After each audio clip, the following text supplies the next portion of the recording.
할렐루야. 우리 함께 예배드리는 우리 모든 성도님들에게 주님의 은혜가 함께 하시기를 간절히 축복합니다. 오늘 사도행전 23번째 시간 사도 바울의 회심이라는 말씀으로 함께 하나님의 말씀 나누기를 원합니다. 여러분, 오늘도 이 익숙하고 유명한 말씀을 통해서 그럼에도 불구하고 하나님께서 우리에게 새로운 은혜를 부어주실 줄로 믿습니다. 그토록 예수 믿는 자들을 잡아 죽이던 핍박하던 사울이 오늘 다메섹으로 가던 중에 태양빛보다 더 밝은 주님의 빛을 만나고 엎드려지는 장면이 나옵니다. 이 박해자 사울이 이제는 전도자 바울로 바뀌는 놀라운 순간을 우리가 보고 있습니다. 그럼에도 우리는 여전히 늘 궁금합니다. 왜 하나님께서는 수많은 하나님의 자녀들 백성들이 있음에도 불구하고 수많은 사람 가운데 박해자를 변화시켜서 전도자로 삼으시는 이유는 무엇일까요? 왜 예수 믿는 자들을 괴롭히고 핍박하던 그런 사람을 바꿔주시는 이유는 무엇일까요? 다음 주에 우리가 읽을 말씀이긴 한데요.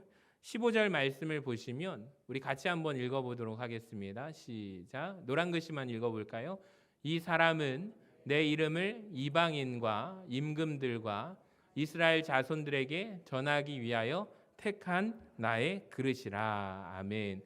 주님께서 직접 말씀하시는 거예요. 이 사람은 이방인을 위하여 택한 나의 그릇이다. 그래도 궁금합니다. 아니 하나님, 왜 이런 사람을 택하사 바꿔주시는 이유는 무엇입니까? 지난번에 스데반을 설교할 때 말씀을 드렸지만 이것은 분명히 스데반이 눈을 감으면서 했던 용서의 기도에 대한 하나님의 응답일 것입니다. 저들을 용서하여 주시고 주님, 저들이 하는 일을 저들은 모르나이다. 성 어거스틴이 말한 대로 스데반이 이 순간 기도하지 않았다면 교회는요, 사도 바울이라는 사람을 얻지 못했을 것입니다. 그러니까 사울을 보니까 여러 가지 면에서 그 사람은 복음을 전하는데 준비된 자였는데요, 로마 시민권자였습니다. 이중 국적을 가진 로마 시민권자. 이 당시에 세계 최강대국인 로마의 시민이라는 것은 특별한 권리를 가지고 있는 자들이거든요. 자, 그래서 복음을 전하는데 매우 좋았습니다. 그리고 거기에다가 그 사람은 길리기아 다소 출신의 헬라파 유대인입니다. 히브리파 유대인이 아닙니다. 세계관도 열려 있었고요, 헬라어도 능통합니다. 게다가 가말리엘의 문화생입니다. 공부했습니다. 지식인들과 소통하는데 어려움이 없고 유용하게 쓰임받을 수 있는 하나님의 택한 그릇이 사도 바울이었습니다. 그런데 저는 오늘 본문 말씀을 묵상하는 가운데 이런 생각이 들었어요. 어쩌면 하나님께서 이 사도 바울을 이방인을 위한 택한 그릇으로 사용하시는데 다음과 같은 이유도 있지 않았을까라는 생각이 드는 거예요. 1절과 2절을 다시 한번 잘 보시기 바랍니다. 사울이 주의 제자들에 대하여 여전히 위협과 살기가 등등하여 대제사장에게 가서 다메섹 여러 회당에 가져갈 공문을 청하니 이는 만일 그 도를 따르는 사람을 만나면 남녀를 막론하고 결박하여 예루살렘으로 잡아오려 합니다. 여러분, 이 말씀을 묵상할수록 사도 사울이 얼마나 무서운 사람인가. 여러분, 스데반이 죽었음에도 불구하고 청년 사울은 여전히 위협이 있고 살기가 등등합니다. 예수 믿는 사람들을 향하여 이런 기세로 쏘아붙입니다. 그러니까 그 사람들을 바라볼 때 너무나도 혐오하고 미워하는 거죠. 자기가 볼 때는 진리는 유대교인데, 유대교의 가르침이 진리인데, 그러니까 이단이 등장한 거잖아요. 여러분, 혹시 신천지나 이단들과 대화해 본 적 있으십니까? 비진리를 향하여 달려가는 사람들과 대화를 할 때 우리 마음속에 거룩한 분노가 일어납니다. 어떤 분은 화가 막 나셔가지고 왜 그쪽으로 가냐고 정신 차리라고 쏘아붙이기도 하는데, 여러분, 그 이유는 무엇입니까? 비진리를 향하여 따르는 사람들을 못 견디는 거죠. 여러분, 우리도 이단들을 만나면 화가 나잖아요. 근데 이 사람은요, 화내는 것으로 그치지 않아요. 대제사장을 찾아가서 공문을 달라고 요청을 합니다. 여러분, 이것이 어떤 공문이었냐면 예루살렘에 지금 수많은 박해가 일어날 때 예수 믿는 사람들이 수많은 곳으로 흩어지게 되었어요. 근데 특별히 많은 사람들이 이 다메섹이라는 지역으로 피신을 갔습니다.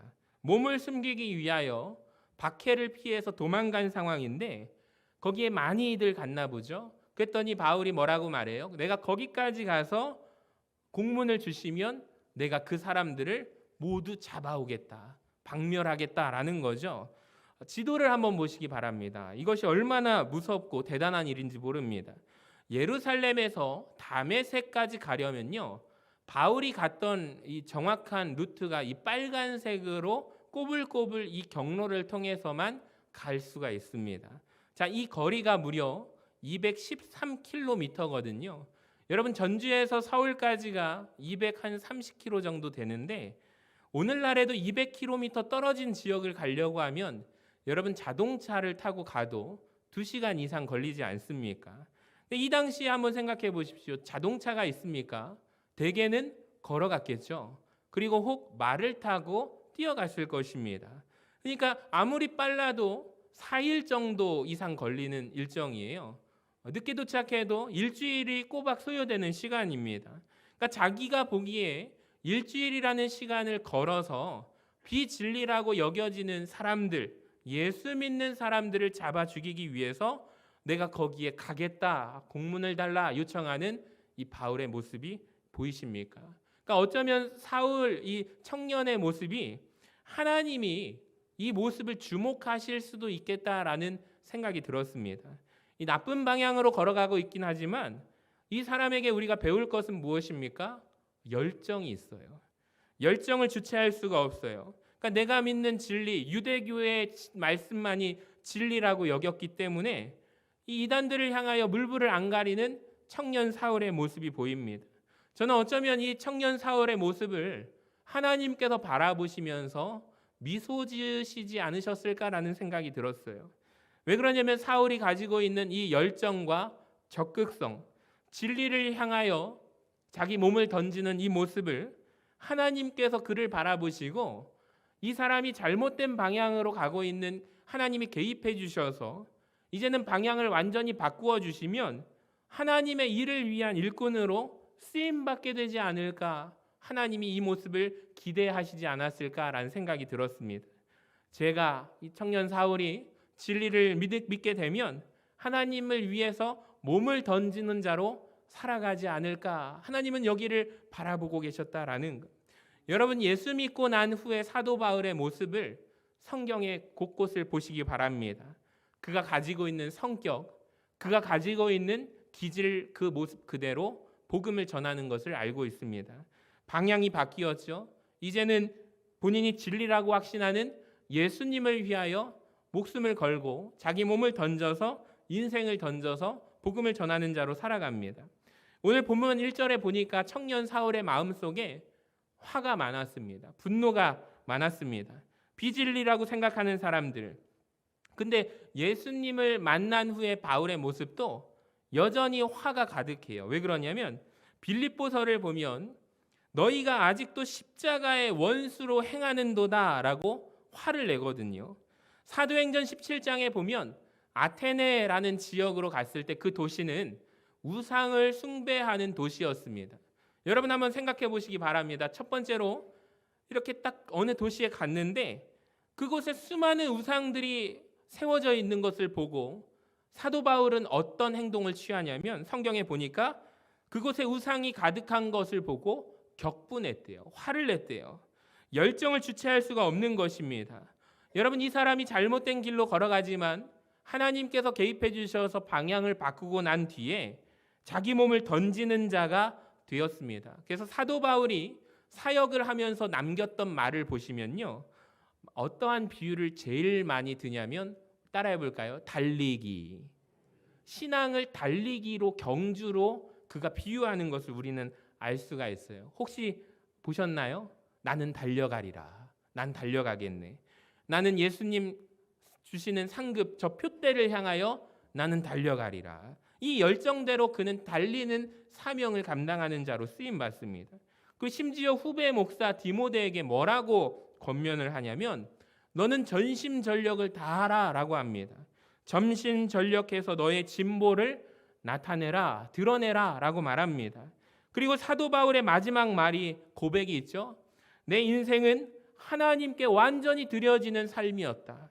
내가 선한 싸움을 다 싸우고 달려갈 길을 다 마치고 나는 믿음을 지켰노라. 나는 후회 없는 인생을 살았다라고 고백을 합니다. 여러분 어떠십니까? 우리는 지금 박해하는 모습, 살기가 등등한 자, 청년 사울의 모습을 보지만 하나님께서 그의 인생에 개입해 주심으로 그가 가진 열정과 기질과 이제 올바른 방향으로 예수님이 진리라고 믿어지고 바꾸어지면 하나님 나라를 위하여 애쓰고 분투하는 사도 바울의 모습이 보여진다라는 것입니다. 그러니까 하나님은 너무나도 바울을 잘 아시는 거죠. 여러분 이 청년 사울의 열정이 부럽지 않으십니까? 우리는 어떻습니까? 우리도 예수님을 믿습니다. 우리도 지금 오늘 서신교회에 예수 믿는 자들로 모여 있습니다. 근데 신앙생활을 할 때 어떤 분은요, 뜨뜻 미지근하게 신앙생활을 하시는 분들이 있는가 하면 열심으로 아주 최선을 다해서 믿는 분들이 계십니다. 여러분 기억하시기 바랍니다. 열정 있는 자를 하나님께서 들어 사용하십니다. 자, 성경에 보시면 하나님은 누구를 사용하셨는가? 열심히 있는 자를 쓰셨습니다. 열심의 사람을 하나님께서 쓰신다라는 거죠. 그러니까 오늘 말씀을 통해서 우리가 좀 도전을 받았으면 좋겠습니다. 이왕 예수 믿는 거 열심으로 믿으시기를 주님의 이름으로 간절히 축원합니다. 진리를 위하여 몸을 던지시기를 바랍니다. 제가 사무실에 있다가 빗자루 쓰는 소리가 들리면 꼭 밖에 나가봐요. 나가보면 권사님 한 분이 우리 마당을 쓸고 계셔요. 얼마 전에 이 가을, 여러분 낙엽 지는 계절 참 멋지죠. 그런데 교회 앞에 이 낙엽들이 이제는 겨울이 되면 막 뒹굴어 다녀요. 그래서 그런데 항상 우리 교회 주일 오실 때마다 느끼는 게 어떠십니까? 낙엽이 보이십니까? 항상 그 권사님이 쓸고 계셔요. 그 쓰는 소리를 들리는데 어제 특별히 비가 왔어요. 비가 오시는 그 아침에도 쓸고 계시길래 권사님 왜 지금 쓰세요? 보니까 옷도 다 젖어 있어요. 차라리 날씨가 좀 따뜻해지면 그때 하셔도 될 텐데 왜 하세요? 라고 했더니 그분이 뭐라고 하시냐면 목사님 제가 새벽에도 못 나오고 저녁 예배 때도 못 나오는데 주의 전을 위해 할 수 있는 게 이것밖에 없어요. 이거라도 해야죠. 주님이 기뻐하시겠죠. 저는 그 모습을 보면서 너무나도 감사했어요. 권사님 덕분에 우리 교회가 너무나도 깨끗합니다. 여러분 토요일마다 제단으로 수고하시는 분들이 계십니다. 보이지 않는 곳에서 헌신하시는 분들이 계십니다. 왜 그렇게까지 할까요? 주님을 위한 열심이 있기 때문입니다. 어떤 집사님이 올해 처음으로 강단 제단 청소를 했어요. 우리가 볼 때 제단 청소하는 거 쉬워 보이잖아요. 근데 그분이 한 달을 섬기고 하신 명언이 있어요. 목사님 제가 올해 한 달 처음 해봤는데요. 제단 청소 우습게 봤는데 이거 굉장히 어렵네요. 그러더니 제가 내년부터 못하겠습니다 하는 거예요. 근데 제단 청소를 하는 분들이 같이 모여서 식사를 했어요. 식사를 하고 받은 은혜를 서로 나누고 나더니 그분이 뭐라고 하는지 아세요? 식사 끝나고 목사님 생각을 바꾸어서 저 내년에 다시 넣을게요. 넣어주세요. 절 꼭 써주세요. 그러더라고요. 아하, 전 아무 말도 안 했어요. 근데 하나님께서 감동을 주시리라 믿습니다. 여러분도 기억하시기 바랍니다. 하나님께서 열정을 가지시고 하나님 제 상황이 도저히 하나님을 위해서 봉사할 수 있는 여건이 안 돼요. 기도하시기 바랍니다. 하나님 여건을 열어주시기를 원합니다. 모든 장애물을 제거해 주시기를 바랍니다. 열정이 있으시면 하나님이 쓰실 것입니다. 여러분 사울이 회심하는 장면을 보시기 바랍니다. 마음껏 날뛰던 사울, 기세가 등등하던 사울, 여러분 이 사람이 주님 앞에 엎드려지게 됩니다. 우리 3절을 한번 같이 읽어볼까요? 시작. 사울이 길을 가다가 다메섹에 가까이 이르더니 호련히 하늘로부터 빛이 그를 둘러 비추는지라. 빛이 그에게 갑자기 임하게 되는데 사도행전 26장에 보니까 정오가 되매라고 말합니다. 그러니까 오늘 시간으로 12시쯤이죠. 태양빛이 가장 강하게 임하는 그때 태양빛보다 더욱더 강한 빛이 그를 비춘다라는 거예요. 여러분 그래서 이 청년 사울이 가는 도중에 말 위에서 엎드려지게 됩니다. 자, 이 모습을 사진을 한번 보시면 이런 장면이 연출이 되는 거죠. 그러니까 빛보다 더 강한 빛, 그 빛이 사울을 비추게 될 때 그가 하나님 앞에서 엎드려지게 됩니다. 근데 놀라운 음성이 들리는 거예요. 4절을 보니까 땅에 엎드려져 들음에 소리가 있어 이르시되 사울아 사울아 네가 어찌하여 나를 박해하느냐라고 말씀하십니다. 저는 여러분 이 말씀 잘 보시면 이 질문이 굉장히 중요하다고 생각이 됩니다. 여러분 예수님이 뭐라고 그러셨냐면 사울아 사울아 네가 어찌하여 나를 박해하느냐라고 하셨어요. 지금 보시면 청년 사울 예수님을 만난 적이 있을까요? 없을까요? 한 번도 만난 적이 없습니다. 지금까지 예수 믿는 사람들을 박해했습니다. 근데 지금 예수님께서 말씀하시기를 사울아 사울아 어찌하여 네가 나의 제자들을 핍박하느냐 묻지 않으십니다. 어찌하여 네가 나의 교회를 핍박하느냐 묻지 않으십니다. 뭐라고 말씀하시죠? 왜 나를 핍박하느냐. 여러분 본문에서 가장 중요한 것이 뭘까요? 지금 청년 사울이 핍박하고 있는 것은 예수님을 따르는 자들이거든요. 근데 예수님이 보실 때 그들을 핍박하는 것은 곧 예수님 자신을 핍박하는 것이다 라고 말씀하십니다. 여러분 잘 기억하셔야 돼요. 사도 바울이 이때 이 회심하고 주님이 말씀하신 이 음성을 마음에 새겼습니다. 기억을 합니다. 이걸 끝까지 기억하다가 에베소서에 가서 바울이 뭐라고 고백하는지 아세요? 교회는 그의 몸이니라고 고백을 해요. 여러분 우리 교회가 예수님의 몸이다라는 말이 누구를 통해서 나온 말이냐면 사도 바울을 통해서 나온 말이거든요. 근데 이 말은 누가 알려주셨느냐? 바로 사울이 회심할 때 다메섹 도상에서 주님께서 사도 바울을 처음 만나셨을 때 알려주신 말씀이라는 거예요. 여러분 따라합시다. 교회는 예수님의 몸이다. 여러분 누가 알려주신 거예요? 주님이 알려주셨어요. 여러분 이것을 꼭 기억하시기를 바랍니다. 그러니까 주님이 우리와 함께 하십니다. 그래서 여러분이 주님의 몸된 교회를 해야 하는 것은 누구를 해야 하는 거예요? 주님을 해야 하는 것임을 기억하시기를 바랍니다. 그러니까 여러분이 또 반대로 생각해 보면 주님의 몸된 교회를 섬기고 세우는 것은 누구 앞에서 세우는 거예요? 주님을 세우고 주님을 섬기는 행위라는 것을 기억하시기를 바랍니다. 교회가 얼마나 중요한지 몰라요? 주님의 몸된 교회가 얼마나 소중한지 모릅니다. 이번에 사울이 질문합니다. 잘 보세요. 5절에 보니까 주여 누구시니까? 이르되 나는 내가 박해하는 예수라. 너는 일어나 시내로 들어가라. 네가 행할 것을 내게 이를 자가 있느니라 하시니. 사울이 자기의 회심 장면을 여러분 고백을 하는데 몇 번 고백하는지 아세요? 3번 간증을 해요. 근데 다른 곳에서 보면은 이 다메섹에서 주님 만났던 사건을 자세하게 고백을 하는 장면이 있습니다. 사도행전 22장 6절을 보시면 가는 중 다메섹에 가까이 갔을 때 오정쯤 돼요. 즉 12시쯤 돼요. 호련히 하늘로부터 큰 빛이 나를 둘러 비침에 내가 땅에 엎드려져 들으니 소리 있어 이르되 사울아 사울아 네가 왜 나를 박해하느냐 하시거늘. 똑같지 않습니까? 내가 대답하되 주님 누구시니까 하니 이르시되 나는 내가 박해하는 나사렛 예수라 하시더라.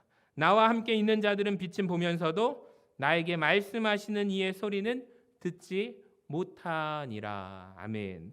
그 다음 10절을 보시면 내가 이르되 한 가지를 또 바울이 질문을 하거든요. 주님 무엇을 하리까? 그랬더니 주님이 이르시되 일어나 다메섹으로 들어가라. 네가 해야 할 모든 것을 거기서 누가 이르리라 하십니다. 여러분 잘 보세요. 주님을 만나고 청년 사울이 예수님께 몇 가지 질문을 하죠? 2가지를 질문을 해요. 한번 보여주시면 같이 읽어볼까요? 시작. 주님 누구십니까? 나는 무엇을 해야 합니까? 이 2가지의 질문을 사울이 해요. 여러분 예수님을 만나셨습니까? 우리도 주님께 2가지를 물어야 할 줄로 믿습니다. 첫 번째로 주님 당신은 누구십니까? 그런데 또 한 가지를 물어봐야 돼요. 주님 제가 무엇 하기를 원하십니까? 그러니까 예수님을 진짜 만난 사람은요 평생에 걸쳐서 이 2가지의 질문을 늘 하셔야만 합니다. 주님 누구십니까? 주님이 누군지 알기 위해 우리는 신앙생활을 하는 것입니다. 이 시간 우리가 나와서 말씀을 듣는 이유는 무엇입니까? 주님을 내가 더욱더 알아가기 위해 모인 것입니다. 그러니까 주님 누구십니까? 점점 주님을 알아가는 은혜가 있게 되시기를 주님의 이름으로 간절히 축원합니다. 자, 그런데 그게 끝이 아니에요. 신앙생활이 이게 다라고 생각하시는 분들이 있습니다. 아닙니다. 하나 더 있습니다. 주님, 내가 무엇하기를 원하십니까? 여러분, 이 두 가지가 순서가 있는데요. 오늘 봉사자 카드를 드리지만 항상 기억하셔야 될 게 있어요. 여러분, 주님이 누군지도 모르는 상태에서 절대로 주님의 일을 하지 마시기 바랍니다. 근데 주님이 누구신지를 내가 알았다면 여러분, 그분은 반드시 일하셔야만 합니다. 주님 누구십니까? 주님, 내가 무엇하기를 원하십니까? 평생 이 두 가지의 질문을 우리 하나님께 묻고 나아가는 우리 모든 성도들 되기를 주님의 이름으로 간절히 축원합니다. 자, 6절 말씀이 굉장히 중요해요. 주님 누구십니까? 라는 질문에 주님이 대답하시죠. 나는 네가 박해하는 예수다 라고 말씀하십니다. 근데 주님, 내가 무엇하기를 원하십니까? 라는 질문에 보시면 주님의 대답이 굉장히 놀랍습니다. 뭐라고 하시냐면 밑에 보시면 너는 일어나 시내로 들어가라. 네가 행할 것을 너에게 이를 자가 있느니라 하십니다. 아까 22장에도 보니까 내가 너희에게 말한 모든 것을 말할 자가 있다라고 하십니다. 그는 누굽니까? 아나니아입니다. 따라해볼까요? 아나니아. 이 아나니아도 주의 제자입니다. 여러분 잘 생각해 보시기 바랍니다. 저는 이런 생각이 들었어요. 지금 주님이 바울을 만났잖아요. 사울을 만났잖아요. 빛으로 만나주셨잖아요. 주님 누구십니까? 라는 질문에 얼마든지 주님께서 대답을 해주셨어요. 나는 네가 박해하는 예수다. 그렇다면은 두 번째 질문, 주님 내가 무엇을 해야 합니까? 라는 이 질문 앞에 아까 전에 말씀드린 대로 너는 이방인을 위하여 택한 나의 그릇이다. 이 대답을 주님이 말하실 수 있습니까? 없습니까? 말해 주실 수 있죠. 근데 잘 보시면 주님께서 놀랍게도 그 말씀을 안 하시고 직접 다메섹에 가면 내 종 아나니아에게 알려준 말이 있는데 너는 그 종을 통하여 만나서 나의 말을 들으라 라고 하십니다. 이해할 수 없었지만 여기에서 우리가 발견하는 놀라운 한 가지는 무엇입니까? 우리는 하나님이 일하시는 방법에 대한 이해가 있어야 한다라는 거예요. 성경에 보시면 하나님이 어떻게 일하시는지를 보시기를 바랍니다. 하나님께서 때로는 저와 여러분에게 직접 우리에게 말씀을 주시기도 하지만 많은 경우에 하나님께서는 종을 세우시고 종을 택하사 부르셔서 종을 통하여 하나님의 뜻을 전하신다라는 거예요. 여러분 우리는 이 부분에 대한 인정이 이해가 있어야만 합니다. 출애굽기를 보시면 이 부분을 잘 설명이 되는데요. 여러분 하나님께서 어느 날 이스라엘 백성들을 시내산으로 다 부르십니다. 거룩한 산 시내산 앞에 무엇을 주시는 장면이냐면 율법, 십계명을 주시는 장면이거든요. 그때 모세를 비롯한 모든 백성들이 시내산 앞에 하나님 앞에 모였어요. 자, 그런데 하나님께서 모두에게 나 외에 다른 신을 섬기지 말라 시작되는 십계명의 말씀을 주실 수가 있는데 하나님의 방법을 혹시 기억하십니까? 한 사람 모세를 따로 올라오게 하십니다. 시내산에 올라오게 하시고 십계명을 누구에게 주십니까? 모세에게 주십니다. 율법을 누구에게 주셨나요? 모세를 통하여 하나님의 뜻을 알려주십니다. 여러분 이것이 하나님이 일하시는 방법이에요. 8절을 보시면 사울이 땅에서 일어나 눈은 떴으나 아무것도 보지 못하고 사람의 손에 끌려 다메섹으로 들어가서 사흘 동안 보지 못하고 먹지도 마시지도 못합니다. 여러분 1절하고 비교해 보면 오늘 본문 시작에 위협과 살기가 등장했던 청년 사울의 모습이 나왔잖아요. 그런데 이 사람이 이제는 힘이 다 빠져버립니다. 혈기가 살기가 등등하던 사람이 이제는 아무것도 보지 못하고 아무것도 못하고 어느 한 사람의 손에 이끌려야만 걸어가는 신세가 되었습니다. 그런데 여러분 이 시간이 얼마나 귀하고 복된 시간인지 아십니까? 펄펄 끓는 그 혈기와 살기, 그게 빠져나가고 죽는 시간이 있어야만 비로소 청년 사울이 이제는 사도 바울로 만들어지는 시간인 줄로 믿습니다. 이 시간은 그래서 복된 시간이에요. 지금 김장철이잖아요. 어떤 권사님이 예전에 저한테 하신 말씀이 있는데, 이 배추가요, 좋은 김치로 변화되기 위해서 꼭 해야 하는 한 가지가 있는데, 따라합시다. 배추가 죽어야 한다. 이 배추를 소금물에 절이고 완전히 숨을 죽여야만 김치로 탄생하는 거예요. 그래야 좋은 맛있는 김치가 되는데, 이 배추가 소금물에 푹 절여지지 않으면, 배추가 살아나게 되면요, 이 배추가 너무나도 강해서 김치의 맛이 떨어진다라고 아주 명언을 저에게 남기셨어요. 제가 그걸 보면서 사도 바울을 생각했습니다. 이 말씀을 묵상하는 가운데 배추가 소금물에 완전히 푹 죽듯이 사도 바울의 이 시간도요, 혈기 부리고 기세가 등등했던 200km 일주일의 시간을 달려가서라도 내가 그 사람들을 모조리 잡아오겠습니다라는 이 청년 사울이 죽는 시간, 곧 하나님의 은혜로 복되고 거룩한 시간이구나. 여러분, 눈을 보지 못하는 이 3일의 시간이요, 본인 입장에서는 답답했겠죠. 내 생각과 내 계획과 내 혈기를 다 내려놓고 아무것도 안 보인 상태에서 마지막까지 보인 잔상은 뭘까요? 저는 생각해 보았어요. 여러분, 눈이 가리워진 바울에게 마지막으로 계속 생각되는 그 장면은 뭘까요? 주님이 나를 만나 주셨을 때 태양빛보다 더 강력한 주님의 빛이 나에게 임하시고, 나는 네가 박해하는 예수다. 주의 음성이 계속해서 들려지고 그 순간을 회고했을 거예요. 그러니까 계속해서 그 시간을 묵상하는 상태를 통하여 그에게 새로운 힘이 임하게 되는 거예요. 자, 9장 20절을 보면요, 그가 즉시로 회당에서 예수가 하나님의 아들이심을 전파합니다. 22절에 보면은 사울은 힘을 더 얻어라는 표현이 나오거든요. 여러분, 이 힘은 1절에서 나오는 힘과 전혀 다른 힘입니다. 여러분, 그가 가지고 있는 모든 힘이 다 빠져나가고 다 비워지고 위로부터 하나님이 부어주시는 힘이 채워지신 줄로 믿습니다. 사랑하는 여러분, 이 말씀을 보면서 저는 이런 마음이 들었어요.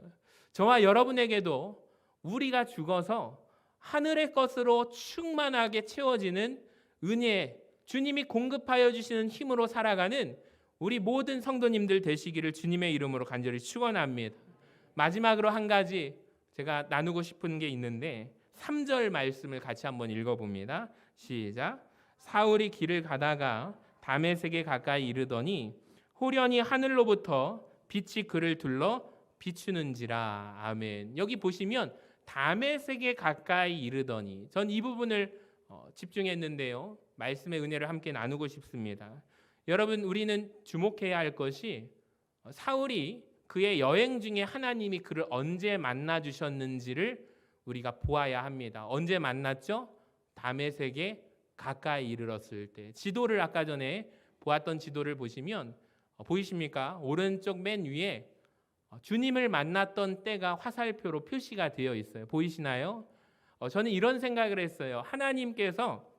주님께서 사울을 만나는 것은 하나님이 정하신 주권적 섭리입니다. 언제 만나도 상관없어요. 예를 들어서 출발하던 때, 아니면 중간에 가던 때, 아니면 지금 이 시점 만난 때, 혹은 더 가서 박해하고 주의 제자 아나니아를 포박하고 거기 다메섹에 있는 예수 믿는 사람들을 싹 잡아들여서 돌아오는 순간에, 아니면 돌아오고 나서 다 감옥에 가두고 한참 지난 그 순간에, 어느 때든지 하나님께서 주권적인 섭리에 따라서 하실 수 있음을 믿으십니까?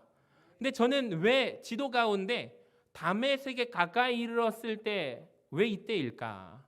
제가 깨달은 게 있는데요, 이때가 주님이 생각하시기에 가장 좋은 때라는 것을 깨닫게 되었습니다. 따라합시다. 이때가 가장 좋은 때다. 어떤 분이 그래요. 교회를 늦게 나오셨는데, 아니 내가 이렇게 교회 나와서 마음이 평안하고 너무 좋은데 진작에 내 인생의 젊을 때에 예수 믿었다면 얼마나 좋은 때일까요? 목사님 후회돼요 하시는데, 아니에요. 주님이 제일 좋은 때 우리를 불러주셨음을 믿으시기를 바랍니다.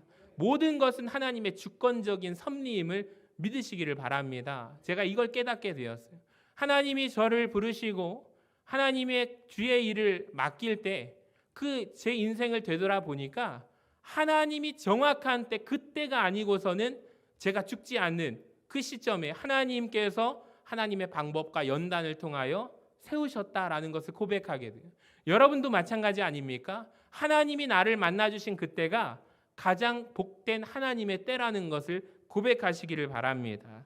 여러분, 이때가 가장 좋은 때라는 것을 하나님의 주권에 대한 우리가 인정이 있어야 돼요. 다 저의 거룩한 상상인데요. 사울이 예수님을 만나게 되면 반드시 이루어지는 게 뭐죠? 주님을 만나게 되면, 주의 음성, 강력한 빛을 만나면 여러분 눈이 멀게 되어 있잖아요. 그렇죠?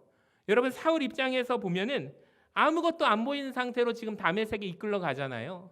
근데 만약에 출발할 때 주님을 만났다면 어떻게 되었을까? 한번 상상을 해봤어요. 안 보이잖아요. 얼마나 불편했겠습니까?